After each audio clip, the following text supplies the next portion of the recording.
Right, let's get it out of the way right now. This video is not intended to be a moan or a complain. I just want to bring forward some points that I have about this topic, because the saddest part of all of this is, of all the things that we saw on the Nintendo Direct, the fact that we're getting Wind Waker to Switch 2 made me relatively happy compared to some of the other things that we saw. But as you know by the title of this video, it's not the Wind Waker that I wanted. It's not the news that I wanted for Switch 2. So this video, let's dive into it, let's talk about it, and let's discuss where is Wind Waker HD, why are we getting Wind Waker half HD. Let's get into it.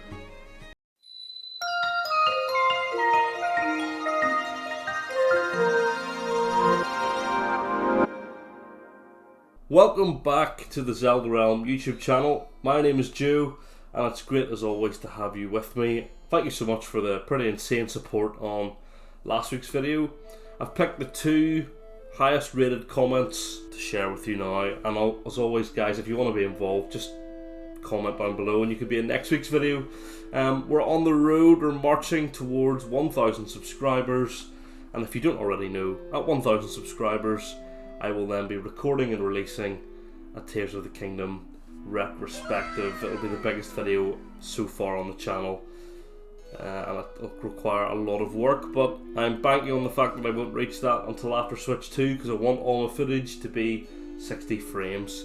Anyway, let's get into the topic. So, Wind Waker is announced for Switch 2, but it's not the Wind Waker I was expecting, and I think I want to dive into kind of the weird decision making that's going on with Nintendo just in general, because we've seen in the last couple of weeks some bizarre things. You know, the Nintendo Switch 2 pack-in title is actually going to cost you $10, probably £10 over here in the UK, which is just bizarre. But for ages now we've had these rumours that the Twilight Princess and the Wind Waker HD ports that came from the Wii U have been sitting ready to go for the Switch, and it would make sense because we have seen throughout the Switch's life that a lot of the Wii U ports were put onto the Switch as well. And in the Zelda franchise, Wind Waker and Twilight Princess have been the two most notable absences in Zelda's lineup. I've said before that the Switch is basically like the ultimate Zelda machine, because you can play so many of the Zelda games. In fact, you can play almost all of them apart from the DS games, which kind of makes sense, and then Wind Waker and Twilight Princess. They're the only two others that are missing. So for every direct we've had since like the end of 2023, I've been sitting watching, and I've been expecting to see Wind Waker HD and Twilight Princess HD, or one. I'm not fussy, just give me one. I'm not expecting the world. I just was like, surely there's going to be one at some stage. We know that Nintendo have spoken about releasing a Zelda related game, a Zelda game every year, and they delivered that for the majority of the Switch's life cycle, and Echoes of Wisdom kind of came out of nowhere. And if I'm being honest, and this is maybe brutal to say, I think I would have rather had the Wind Waker and Twilight Princess HD ports over that game, because frankly, Echoes of Wisdom didn't do it for me. It was like a 7 out of 10 at best. Then this year they've announced Hyrule Warriors, which of course I was instantly disappointed when I saw that announced, because I knew that meant there would be no other Zelda announcements in the Direct. Look, let's be frank about Hyrule Warriors, okay? The games aren't for everyone. They're a very specific type of game. They tried their very best to make the Hyrule Warriors thing more appealing to Zelda fans by, I suppose, bringing in the map element from Breath of the Wild and the story elements and all that kind of thing, and the cutscenes and blah blah. But let's be honest with ourselves, it's not the real thing. So let's circle back then to the point of this video. Wind Waker Alright. It's a smart choice to put on the GameCube emulator, because let's be perfectly honest, it's a game that will easily look good in that system whenever we go to play it. In fact, it might look almost as good as the HD remaster.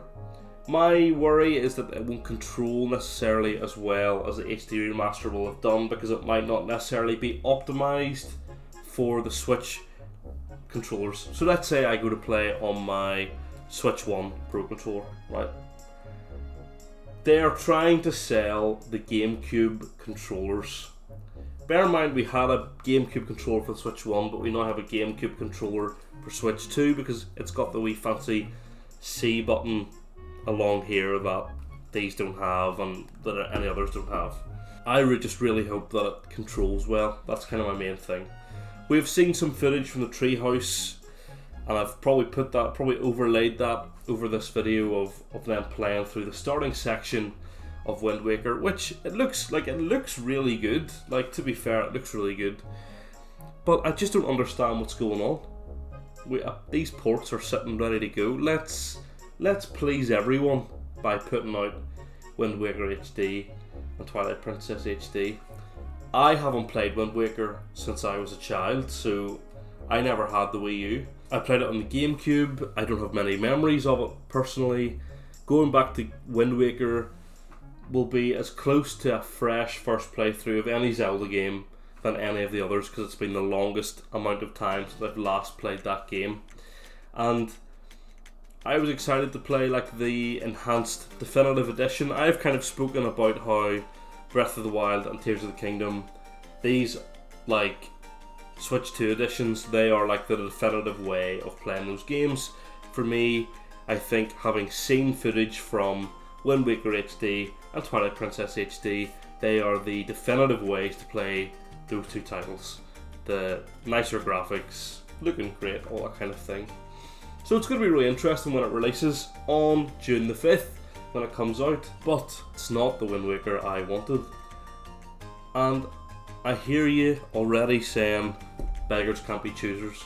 You know, what right do we have to moan about getting the Wind Waker whenever getting Wind Waker for essentially free? Now, people might say, oh, but it's Nintendo Switch Online expansion pack. It's literally £35 for the year. Like, we're talking £3 a month for that game, which is absolutely nothing in today's money, especially when it comes to games, and especially when it comes to Nintendo's prices. That's a whole different situation. I, for one, just to let you know, cannot understand for the life of me the level of outcry. I'm just going to put my position there for now. But as I said, the Wind Waker situation is strange. I was hoping for a full pack-in title, but to me what it means is we're not going to get the HD ports of Wind Waker and Twilight Princess to the Switch, because what's the incentive really whenever, well, I don't think we'll get a Wind Waker port. That's what I'm going to say. I don't think we'll get a Wind Waker port. I think we're more likely to get a Twilight Princess port, because the Wind Waker's art style means that a remaster really isn't as impactful as it is for Twilight Princess. So that's where I'm at. I've heard people say that they still sold the Mario 64 pack whenever you could play Mario 64 on the Nintendo 64 online emulator, which is I totally get that point, but when it comes to Wind Waker, we don't need the remaster if we already have what they're saying is an enhanced GameCube version on the GameCube. So they're my rambly thoughts. Obviously, look, I'm very excited. We're 8 weeks away from the Switch 2 coming out. It's been a dramatic couple of weeks for Nintendo. It's been probably unprecedented in terms of what they wanted. I've seen a great point saying, I just want to live in unprecedented times. I don't want every week something unprecedented to happen. But here we are with the Switch 2, here we are with Zelda. But what are your thoughts on the situation? Would you have preferred the HD remaster to come? Are you happy with the GameCube edition? Are you annoyed that it's locked behind the expansion pack? Get in the comments, let me know guys, and as always, subscribe to the channel so you never miss a Zelda video here every week on the channel. But for now guys, I've been the Zelda Realm, and I'll see you in the next one.